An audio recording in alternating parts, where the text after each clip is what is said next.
Hi there, Dr. Meg here. Now last week we talked about the three different kinds of puppy buyers and the prices they're willing to pay and where they hang out to find their puppy. I think you would agree that it'd be a big advantage to you as an excellent breeder to actually be able to attract those elite buyers, discerning buyers onto your list for your puppies, because they pay up to 3 times more and sometimes even more than 3 times more than people at the bottom and middle of the market. So this week we're going to talk about how do we actually get those people onto our list, how do we attract them, and how do we get them to commit to our puppies. So the first thing we've got to do is we've got to understand the discerning owner, the elite buyer. Now, getting a puppy for them is actually a big deal. That's the first thing. They don't take the decision lightly.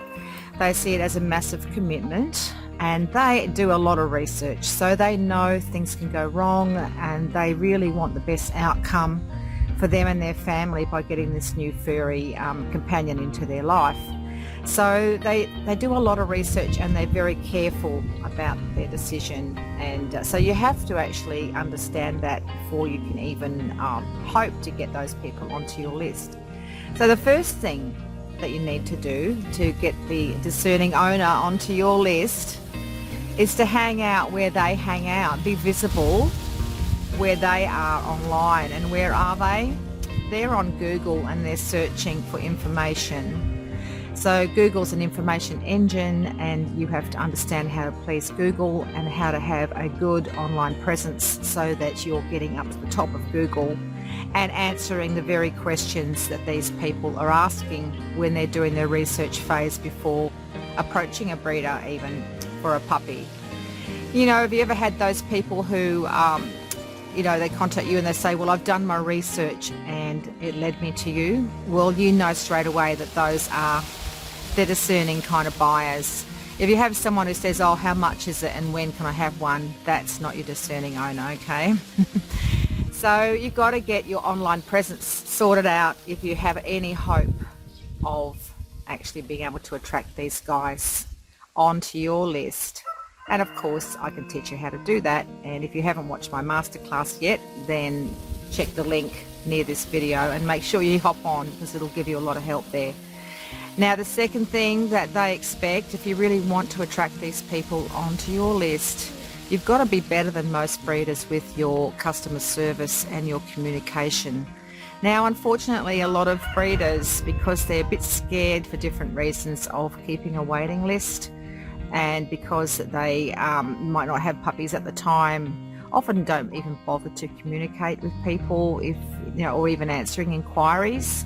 So, if you put yourself in the position of a discerning buyer and you're approaching all these breeders and half of them don't even answer your email, okay?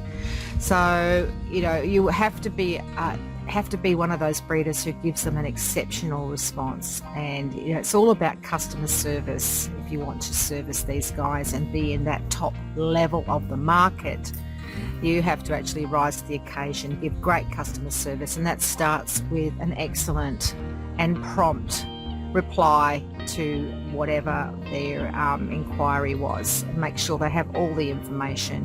Make sure they understand what you're doing as a breeder to turn out the best canine companions money can buy, and a lot of you are doing that. So it's just a matter of communicating that effectively, telling them how to join this, having pricing policies, being professional, having written policies in place that they can check out, showing you understand their concerns and answering their concerns.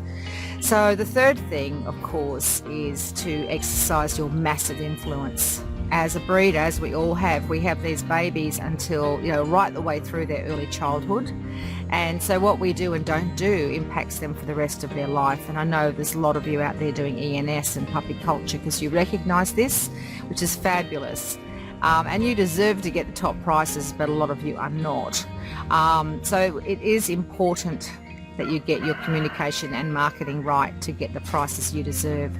But going back to turning out the best puppies, we've got to turn out puppies with added value that these discerning owners are willing to pay for. And the sort of things we're talking about here are things like potty trained, you know, people want a potty trained puppy. I know they're not fully potty trained, we're at 8 weeks, but we can turn them out with potty training started, and that makes such a big difference. It makes it so much easier for people to potty train a puppy that's had the potty training started. So that's a big bonus for them. They're willing to pay more for that sort of thing. And adding other value, getting your puppies used to being in crates so they easily crate trained by their own new owner if they want to do that. Offering a very solid and written health guarantee. These are things which show that you stand by your puppies, and these are the sorts of things, quality assurance things, that will attract those discerning buyers onto your list. So I hope you've enjoyed that, and don't forget to watch the webinar if you haven't already, and I'll see you next time. Bye for now.